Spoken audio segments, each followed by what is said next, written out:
Bien-aimés, bonjour. Voilà, je suis encore assise ici devant vous dans le cadre d'une vidéo, disons des vidéos quotidiennes. Je suis le pasteur Pujol Catherine. Voilà, bien-aimés, nous allons parler aujourd'hui d'un thème qui est assez important quand même. Un thème qui concerne beaucoup de personnes, comme d'habitude d'ailleurs. Et nous allons parler de ceux qui boivent ou alors qui fument ou alors qui prennent de la drogue, mais qui vont dire qu'ils gèrent. Oui, bien aimé, il y a beaucoup d'ailleurs, ça commence comme ça. Et ils se disent toujours qu'ils gèrent, ils gèrent. Donc ça veut dire quoi? Ça veut dire qu'ils peuvent arrêter n'importe quand, selon eux. Oui, bien aimé. Dès qu'ils commencent, oh non, ce n'est pas grave, j'ai bu. Mais oh, l'alcool ne me commande pas.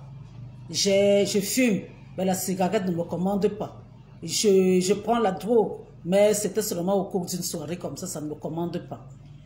Non, bien-aimé. Il faut savoir que tout péché, ce genre de péché-là, d'ailleurs, de façon générale, tout péché est addictif. Dès que vous commencez avec la cigarette ou l'alcool ou la drogue, il y a une addiction qui va se créer. Oui, et à ce moment-là, bien-aimé, ce n'est pas, vous ne pouvez pas gérer, vous n'allez pas pouvoir gérer cela. Pourquoi vous n'allez pas pouvoir gérer? Parce que c'est un monstre que vous faites entrer dans vos vies.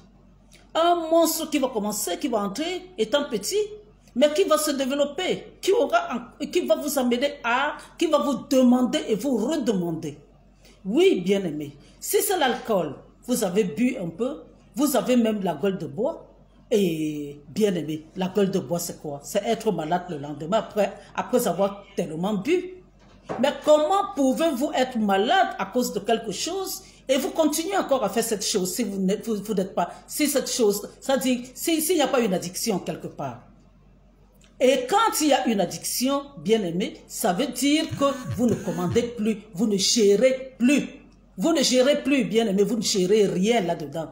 Vous ne pouvez pas gérer le diable. Hein? C'est le diable qui gère, qui vous gère.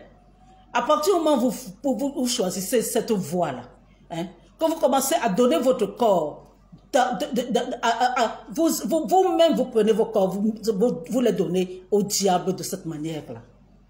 L'alcool, allez, les mauvais amis vous amènent à boire et vous continuez encore à fréquenter ces mauvais amis.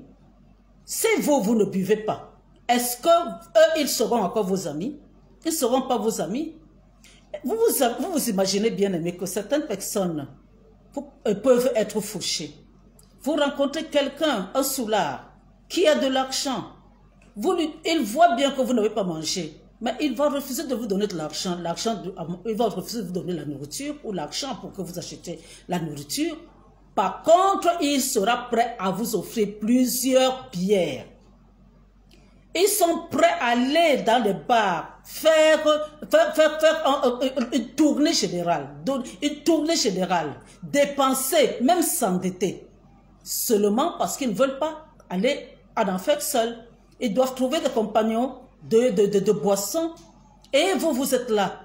Vous dites que vous gérez. Vous gérez quoi? Vous gérez quoi? La Bible dit que deux personnes ne marchent pas ensemble sans être tombées d'accord. Oui, vous ne pouvez pas marcher ensemble sans...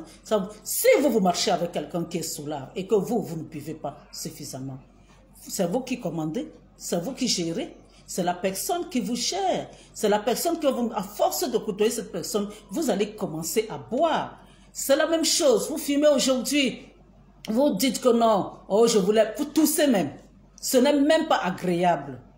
Mais le lendemain, peut-être parce qu'on se moque de vous, vous ne voulez pas faire ceci comme les autres, vous êtes une femmelette, et voilà, vous commencez, vous reprenez encore une deuxième cigarette, vous reprenez une troisième cigarette, et après vous allez dire que vous allez arrêter n'importe quand. Non, bien aimé, à un certain moment, le corps va vous redemander la cigarette. Oui, bien aimé, c'est comme ça que ça se passe, et c'est comme ça aussi pour la drogue. Vous avez pris une fois. Hein? Vous vous dites que bon, c'était un concours de circonstances, vous prenez la drogue et Et une autre fois, vous vous asseyez encore, vous prenez la drogue parce que le lendemain, vous n'avez pas eu envie de prendre la drogue, donc vous pouvez encore prendre, ça va se passer comme ça. Mais tout ce que vous faites là est sous la domination du diable, bien-aimé. C'est sous la domination du diable. Et pendant que vous êtes alors entre les mains du diable, vous croyez qu'il vous tient, il va vous lâcher? Non, ça va devenir une addiction. Vous n'allez plus rien commander. Et vous êtes entre les mains du diable et c'est le diable qui gère. Vous ne gérez plus rien. C'est le diable qui vous gère. Oui, le péché demande toujours plus, bien-aimé.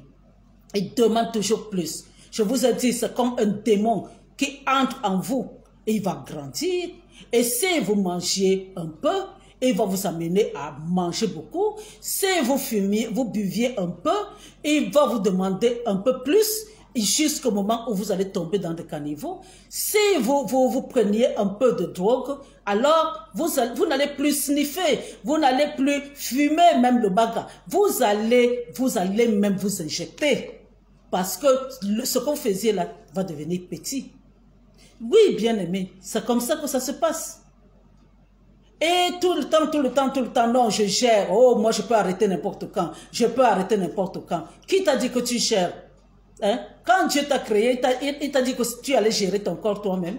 Tu as deux possibilités sur cette terre. Soit c'est Dieu qui te gère, soit c'est le diable qui te gère. Mais toi-même, tu ne te gères pas. Tu ne te gères pas, bien aimé. Tu ne peux pas te gérer. C'est Dieu qui te gère. Et si tu refuses Dieu, le diable va te gérer. Et tout en sachant que le ministère du diable, c'est de voler, de te voler, de t'égorger, de te détruire. Donc, en fait, de te tuer.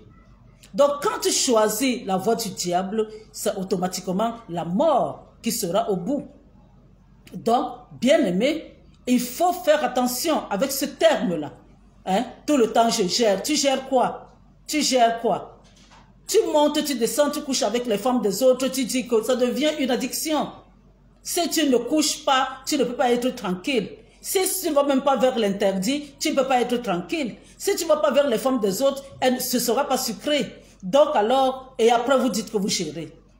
Dès que vous ouvrez une porte, bien aimé, il faut savoir que vous n'allez plus, vous ne maîtrisez plus, vous n'allez plus la fermer. Je vais vous dire même une chose. Même dans la Bible, c'est là-dedans, dans l'histoire de Noé, bien aimé, Dieu a fait en sorte, il a donné des instructions. Comment il fallait construire l'arche. Et maintenant, quelles sont les personnes qui devaient rentrer là-dedans? Et quels sont les animaux qui devaient rentrer là-dedans? Et comment ils devaient être? C'était des couples. Mais quand il a fallu fermer la porte, mais c'est Dieu même qui a fermé la porte. Il n'a pas laissé Noé gérer. C'est Dieu lui-même qui a fermé la porte. Oui, bien aimé. Donc, quand vous ouvrez une porte, vous savez comment, quand est-ce que vous l'ouvrez. Mais vous ne maîtrisez plus rien. C'est la personne que vous servez dans cette ouverture de porte qui va fermer la porte. Donc voilà, bien aimé. Laissez-nous les histoires là de gérer. Évitez ces choses-là. Évitez de marcher dans les plates-bandes du diable. Évitez cela. Hein? Parce que vous n'allez pas maîtriser quelque chose. Vous n'allez jamais maîtriser quelque chose. Si vous avez commencé, arrêtez. Si vous avez commencé avec l'alcool, arrêtez. Vous avez commencé avec la cigarette, arrêtez, bien aimé. Ça tue, c'est même marqué sur le paquet. La cigarette tue. Mais vous prenez encore votre argent, vous achetez. Hein? Et si la cigarette peut vous tuer, combien de fois la drogue?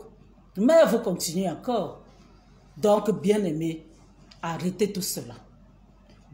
Il vaut mieux se laisser gérer par Jésus. C'est lui qui nous a créés, bien-aimés. Il nous a créés. C'est lui qui sait ce qu'il nous faut. Mais on ne peut pas avoir quelqu'un qui nous a créés et être intéressé par les choses du diable. Et ceux qui ne boivent pas, qui ne fument pas, qui ne prennent pas la drogue. Moi, je suis assise là, je vis. Et je vis même. Je n'ai pas 20 ans. Donc alors, et je vis très bien. Donc, on peut vivre sans ça. Et Dieu nous a donné la volonté d'accepter ou de refuser. Et c'est pour cela que Jésus-Christ est mort sur la croix, hein, pour que nous soyons plus dépendants du péché. Et maintenant, bien-aimés, donnez vos vies à Jésus-Christ et vous aurez cette capacité-là de dire non au péché. Dès que à partir du moment où vous écoutez cet enseignement, bien aimé, demandez pardon à Dieu, vous qui êtes dans cette voie-là. Demandez pardon à Dieu, et dès que vous avez demandé pardon à Dieu, hein, acceptez l'acte qu'il a posé sur la croix pour le sauver, et acceptez-le comme Seigneur et Sauveur personnel, et demandez-lui de vous positionner, de vous aider à changer. On dit que les choses anciennes sont passées, voilà, toutes choses sont devenues nouvelles. Qu'il vous change, parce que c'est lui seul qui peut vous changer. Et demandez-lui de vous donner l'Esprit Saint. Son Esprit Saint, c'est lui qui va nous diriger dans la vie de tous les jours, bien-aimés. Si je peux m'asseoir et vous dire de ne pas fumer, de ne pas vous droguer, de ne pas boire, c'est parce que moi j'ai le Saint-Esprit qui m'a sorti des choses, de certaines choses, même si ce n'était pas les mêmes choses, mais il m'a sorti de ces choses-là. Donc alors, bien-aimés, voilà ce que j'avais à vous dire aujourd'hui. Je vous êtes bénis de toutes sortes de bénédictions. Merci pour vous qui regardez les vidéos et likez et envoyez des cœurs. Et nous allons nous revoir demain si Dieu le veut bien. Vous êtes bénis. Amen.